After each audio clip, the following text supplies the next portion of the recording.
Bwana, mara baada ya wekundu wa Msimbazi Simba kuweza kunasa saini ya Elie Mpanzu Nkibisawala kutokea kule kunako klabu ya AC Vita klabu ya pale nchini DR Congo, lakini hivi sasa bana wameamua pia kurudi kule kunako ligi kuu ya pale nchini Congo kuona ni namna gani basi wanaweza kunasa saini ya bwana mdogo ambaye ana miaka 19 tu ambaye anakipiga kunako ligi kuu ya pale nchini DR Congo, na huyu si mwingine ni Ibrahim Matobo, miongoni mwa vijana ambao wanaimbwa kweli kweli kunako ligi kuu ya pale nchini DR Congo. Lakini pia vile vile kijana huyu amefanikiwa kupenya kunako kikosi cha timu ya taifa ya DR Congo. Kwa hiyo unaona ni namna gani bwana mdogo huyu ana kiwango bora kweli kweli. Na mara baada ya wekundu wa Msimbazi Simba kuhusishwa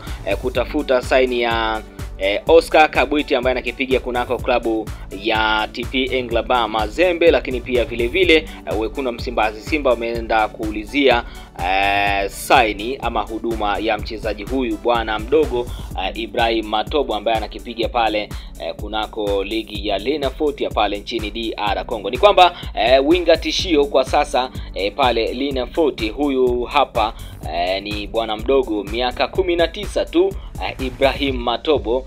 Na baada ya Elie Mpanzu kuondoka Kongo bana, sasa hivi kijana Matobo ndiye winga tishio kabisa, na Simba wamesha tuma scout kumfuatilia kijana huyo na mwenendo wake. Simba iko sokoni kutafuta winga hatari ili kuboresha kikosi chao, lakini pia Ibrahim Matobo ni miongoni mwa vijana ambao nimewafuatilia. Ni kijana mdogo lakini talent yake ni kubwa kabisa, na ni usajili sahihi kama wekundu wa Msimbazi Simba watafanikiwa kukamilisha usajili wa bwana mdogo. Ni bwana mdogo ambaye pia umri wake unaruhusu kabisa kwenye project ya wekundu wa Msimbazi Simba. Kama tunavyojua ni kwamba chini ya kocha wao mkuu Fadu David amesema hivi sasa project yao imeshafikia 50%.